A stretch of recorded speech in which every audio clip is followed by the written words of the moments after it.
प्राचीन भारत में अंतर्राष्ट्रीय संबंधों के निर्धारण में साम दाम दंड भेद की नीति का विशेष महत्व रहा है। राज्य की चतुर्दिक सफलता इसी कूटनीति के महत्व पर आधारित थी। विशेष रूप से भेद नीति पूरी तरह से गुप्तचरों की सहायता पर निर्भर थी। प्राचीन काल से ही मनुष्य हमेशा अपने प्रतिद्वंदियों और विरोधियों के बारे में विशिष्ट जानकारी प्राप्त करने का जिज्ञासु रहा है। आज भी इसकी प्रासंगिकता और उपस्थिति राष्ट्रीय और अंतर्राष्ट्रीय दोनों स्तरों पर देखी जा सकती है। किस रूप में? तो खुफिया एजेंसियों के रूप में। आज ऐसी ही एक खुफिया एजेंसी के बारे में हम आपके सामने चर्चा सामने लेकर आए हैं। वो क्यों है सुर्खियों में, क्यों उसके बारे में हम बात करेंगे, ये आज का संदर्भ जानने के बाद आपको पता चलेगा। नमस्कार, मेरा नाम है अमिताभ और दृष्टि आईएएस की इन डेप्थ श्रृंखला में आपका स्वागत है। तो आइए चलते हैं आज के संदर्भ की तरफ, जो है क्यों है चर्चा में फाइव आइज अलायंस। तो आइए शुरू करते हैं आज की चर्चा। देखते हैं सबसे पहले चर्चा के बिंदु। सबसे पहले हम देखेंगे कि खबर क्या है, फिर देखेंगे ये चर्चा में क्यों है, क्या है फाइव आइज अलायंस, इसके बारे में कुछ तथ्यात्मक जानकारी एकत्र करेंगे, फिर देखेंगे विश्व की प्रमुख खुफिया एजेंसियों के बारे में इसके अतिरिक्त, और अंत में परिपाटी के अनुरूप होगा एक अभ्यास प्रश्न। आपको बता दें कि यह सामान्य अध्ययन मुख्य परीक्षा के प्रश्न पत्र 2 के अंतर्गत बेहद महत्वपूर्ण अंश है। सबसे पहले देखते हैं खबर क्या है। तो खबर है फर्स्ट पोस्ट की, what is the five eyes alliance, why is it in spotlight amid India Canada row. क्यों ये सुर्खियों में है भारत और कनाडा के संबंधों को लेके। हाल ही में आपने देखा होगा भारत और कनाडा के संबंध जो काफी स्वतंत्रता के बाद से ही, जिनकी 1947 से ही राजनयिक संबंध दोनों के बीच स्थापित हुए, लेकिन हाल में दोनों के संबंधों में काफी कड़वाहट देखने को मिली। उसकी क्या वजह रही? तो वजह थी भारत द्वारा घोषित एक आतंकवादी को पहले तो वहां के द्वारा नागरिकता दिया जाना, और बाद में जब उसकी किन्हीं कारणों से किसी गैंगवार में हत्या हो जाती है तो उसका दोष मढ़ देना भारत के ऊपर।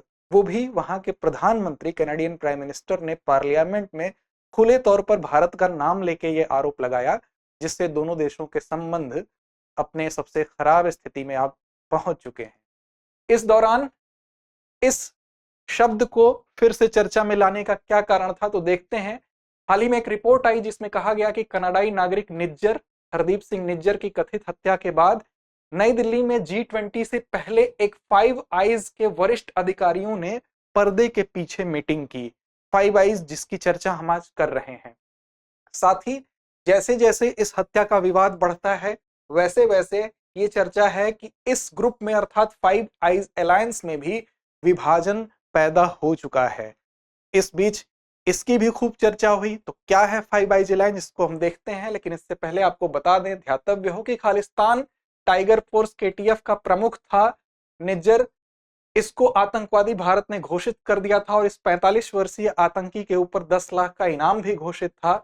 18 जून को पश्चिमी कनाडाई प्रांत में ब्रिटिश कोलंबिया के सरे नामक स्थान पर एक गुरुद्वारे के बाहर इसकी हत्या हो गई थी। उसी के बाद फाइव आइज अलायंस भी इस हत्या के साथ साथ भारत कनाडा के संबंधों में बढ़ती दरार के बीच चर्चा में बना हुआ है।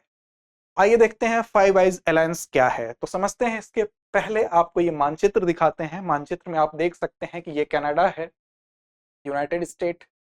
साथ ही आप देख सकते हैं कि यहाँ पर बीच में यूनाइटेड किंगडम, यहाँ पर ऑस्ट्रेलिया और यहाँ पर न्यूजीलैंड। ये 5 ऐसे देश हैं जिन देशों के खुफिया एजेंसियों का एक संगठन है। इन 5 देशों को इसमें सम्मिलित किया गया है, इसलिए इसको फाइव आइज कहा गया है। आइज अर्थात नेत्र, नेत्र अर्थात दृष्टि। दृष्टि में भी 2 तरह की दृष्टि होती है। एक दृष्टि जो अन्वेषण करती है, किसी चीज को देखती है। इससे आप समझ सकते हैं कि यहाँ की खुफिया एजेंसियों का एक ग्रुप है। तो फाइव आइज बेसिकली इसको FVEY, 5I को शॉर्ट में इस नाम से भी जाना जाता है। ये 5 देशों के खुफिया एजेंसियों का एक गठबंधन है।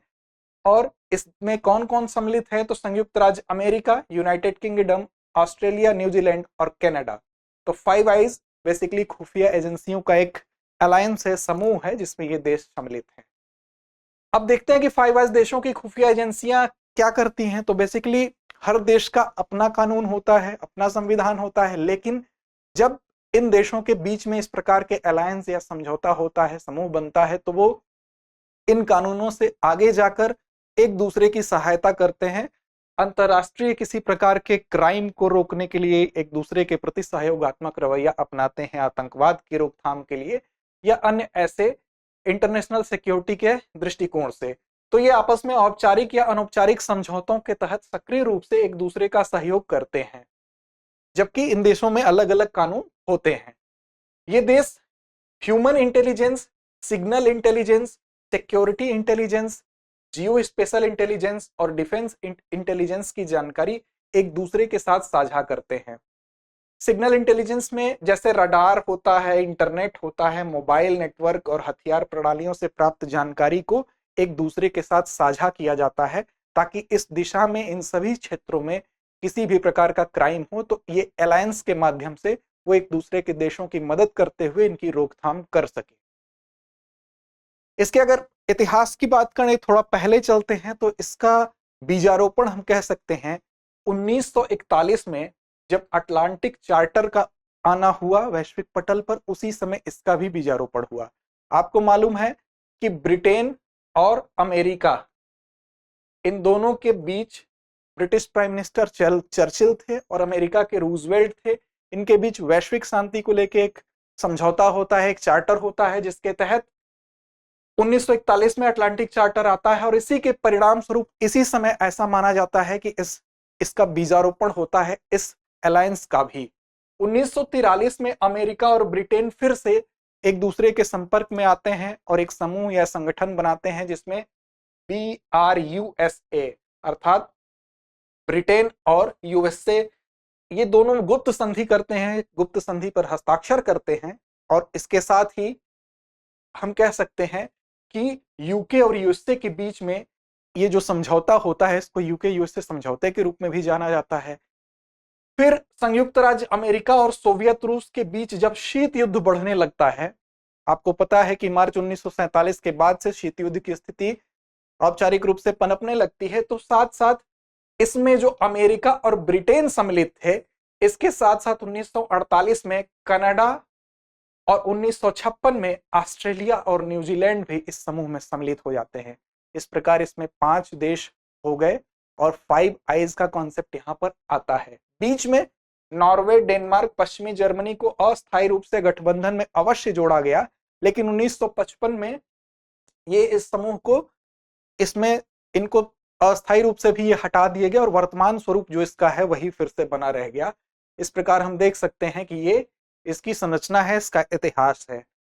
एक समय ऐसा भी था कि आपको पता है कि अमेरिका एक महाशक्ति है और इस क्षेत्र में चाइना उसके प्रतिद्वंदी के रूप में उभरा हुआ है। ऐसी स्थिति में शक्ति संतुलन के दृष्टिकोण से बीच में इस क्षेत्र में चीन के प्रतिद्वंदी के रूप में अन्य शक्तियों को भी, जैसे भारत, जापान और कोरिया को पैसिफिक रीजन में संतुलन की स्थिति पैदा करने के लिए इस गठबंधन में सम्मिलित करने की मांग हो रही थी, हालांकि वो साकार रूप नहीं ले सकी। अब एक नजर डालते हैं विश्व की कुछ प्रमुख एजेंसियों के ऊपर। कुछ प्रमुख खुफिया एजेंसियों में अगर हम बात करें तो सबसे पहले केंद्रीय खुफिया agency central intelligence agency CIA, आपने काफी नाम सुना होगा, काफी मूवियों में, हॉलीवुड और बॉलीवुड की मूवियों में ये चर्चा में नाम आता है। तो ये अमेरिका की एजेंसी है, 1947 में स्टैब्लिश हुई थी और दुनिया की सबसे प्रसिद्ध खुफिया एजेंसियों में से एक है। साथ ही अगर बात करें तो CIA संयुक्त राज्य सरकार की प्राथमिक या प्राइमरी एजेंसी है। इसका प्राथमिक मिशन ही है अमेरिकी नीति निर्माताओं को यह सूचना देगी ताकि वो नीति निर्माण कर सकें, और इसके लिए वो विदेशी सरकारों और संगठनों और व्यक्तियों के बारे में जितनी जानकारी इकट्ठी कर सकती है वो करेगी और वहां उनको मुहैया कराएगी। इसकी अगर संरचना की बात करें, सांगठनिक ढांचे की बात करें, तो इसमें तकरीबन 21,000 लोग कार्यरत हैं प्रत्यक्ष अप्रत्यक्ष रूप से। साथ ही अगर इसके बजट की बात करें तो 15 से 20 बिलियन प्रति वर्ष का बजट है इसका। आप देख सकते हैं कि खुफिया एजेंसियों के ऊपर सरकारें कितना खर्च करती हैं, क्योंकि राष्ट्रीय सुरक्षा से जुड़ा यह मुद्दा होता है। साथ ही राष्ट्रीय सुरक्षा एजेंसी अमेरिका की दूसरी एजेंसी है जिसको NSA भी कहा जाता है, और ये इसका प्राथमिक मिशन सिग्नल इंटेलिजेंस और साइबर इंटेलिजेंस से जुड़ा हुआ है। सिग्नल और साइबर इंटेलिजेंस, आजकल क्राइम जो है पूरी तरह से साइबर इंटेलिजेंस पे बहुत ज्यादा केंद्रित है। साइबर हमले आए दिन होते रहते हैं जिसके माध्यम से हम किसी देश की व्यवस्था में उसकी खुफिया जानकारियों को इकट्ठा करके सेंधमारी करके प्राप्त कर लेते हैं और वहां की व्यवस्था को ध्वस्त किया जा सकता है। तो ये एक महत्वपूर्ण एजेंसी है और अमेरिकी सरकार के संचार और सूचना प्रणाली को साइबर हमलों से बचाने के लिए ये एजेंसी जिम्मेदार है। इसके भी बजट की बात करें तो 10 से 15 बिलियन के बीच है और 30,000 लोगों को रोजगार मतलब इससे जुड़े हुए हैं। इस तरह से ये अमेरिका की सबसे बड़ी खुफिया एजेंसी है, ये हम कह सकते हैं। आगे अगर नजर डालें तो सीक्रेट इंटेलिजेंस सर्विस, जिसको SIS या MI16 भी कहा जाता है, ये यूनाइटेड किंगडम की एजेंसी है, यूके की एजेंसी है और इसका भी वही काम है, विदेशियों के जो भी गुप्त अभियान है उसकी जानकारी इकट्ठा करना, अपने देश की सुरक्षा के तहत अपने देश के उच्च अधिकारियों को प्रोवाइड कराना। साथ ही ब्रिटेन में 3 मुख्य खुफिया एजेंसियां हैं, उनमें से ये सर्व प्रमुख है। बाकी 2 मुख्य एजेंसियों के नाम आप कमेंट बॉक्स में कमेंट करके बता सकते हैं। इसके अलावा अगर नजर डालें तो Canadian security intelligence services CSIS Canada की है। ऐसे ही Australian secret intelligence service ASIS Australia की है। Directorate general for external security DGSE France की है। BND जर्मनी की है। Ministry of state safety MSS China की है। ये कुछ प्रमुख एजेंसियां हैं। संघीय सुरक्षा सेवा फेडरल सिक्योरिटी सर्विस FSB रूस की है और ये इसमें काफी लोग जुड़े हैं। ये आंकड़ा आप देख सकते हैं, 5 से 10 मिलियन इसका भी बिलियन इसका भी बजट है, काफी बड़ी मद है। साथ ही एक बहुत महत्वपूर्ण एजेंसी मोसाद, इस खुफिया एजेंसी का नाम आप सुनते हैं, ये अपने कार्यविधियों के लिए काफी चर्चा में रहती है। इजराइल की ये खुफिया एजेंसी है, इजराइल की राष्ट्रीय खुफिया एजेंसी है और इसकी स्थापना 1949 में हुई थी। ये काफी चर्चा में बनी रहती है अपने कार्यप्रणाली की वजह से। अगर भारत की बात करें तो भारत की जो खुफिया एजेंसी है उसका नाम है रॉ, शॉर्ट में उसको कहते हैं रिसर्च एंड एनालिसिस विंग। ये आप देख सकते हैं, ये प्राथमिक विदेशी खुफिया एजेंसी और इसकी स्थापना 1968 में हुई थी। 1968 में इसका मुख्यालय दिल्ली में है और विदेशी खुफिया जानकारी ये भी इकट्ठे करने का काम करती है और भारत के राष्ट्रीय सुरक्षा हितों की रक्षा के लिए जितने गुप्त अभियान चलाए जाते हैं उसके लिए यह जिम्मेदार एजेंसी है। कनाडा में जो हत्या हुई उसके लिए इसी को जिम्मेदार ठहराया जा रहा है। ऐसा कहा जा रहा है कि इस खुफिया एजेंसी के माध्यम से भारत ने हरदीप सिंह निज्जर की हत्या करा दी। हालांकि सत्यता क्या है वो अलग बात है, लेकिन खुफिया हितों की रक्षा के लिए गुप्त अभियान चलाना इसका एक कार्य होता है, हर खुफिया एजेंसी का होता है। रा का नेतृत्व एक निदेशक करता है, एक डायरेक्टर होता है जो सीधे भारत के प्रधानमंत्री को रिपोर्ट करता है। साथ ही इस एजेंसी में सेना से भी लोग जा सकते हैं, पुलिस के लोग होते हैं और अन्य सिविल सेवाओं से भी लोग इसमें जाते हैं। वर्तमान में इसके जो प्रमुख हैं, रॉ प्रमुख हैं, वो भी एक सिविल सर्वेंट हैं। साथ ही रॉ के अधिकारी अपनी उच्च स्तरीय विशेषता और प्रशिक्षण के लिए पूरे विश्व में अपनी पहचान रखते हैं, जाने जाते हैं और इस एजेंसी को दुनिया की सबसे प्रभावी खुफिया एजेंसियों में एक माना जाता है। इसके अलावा अब हम आगे चलते हैं, अंत में परिपाटी को देखते हुए आज का अभ्यास प्रश्न। आज के अभ्यास प्रश्न में आप निम्न कथनों में कौन सा कथन सत्य है इस पर विचार करें। पहला कथन है, research and analysis wing Bharat की खुफिया एजेंसी है जिसका गठन 1968 में हुआ था। रवि सिन्हा रा के नए प्रमुख हैं जो 1988 बैच के झारखंड कैडर के IPS ऑफिसर हैं। इन दोनों कथनों में कौन सा सत्य है ये आपको बताना है, केवल एक, केवल दो, एक या दो, दोनों या उपर्युक्त में से कोई नहीं। उम्मीद करते हैं आपको संदर्भ समझ में आया होगा, आपके लिए उपयोगी होगा। पढ़ते रहें, आगे बढ़ते रहें, लक्ष्य आपसे दूर नहीं है। धन्यवाद।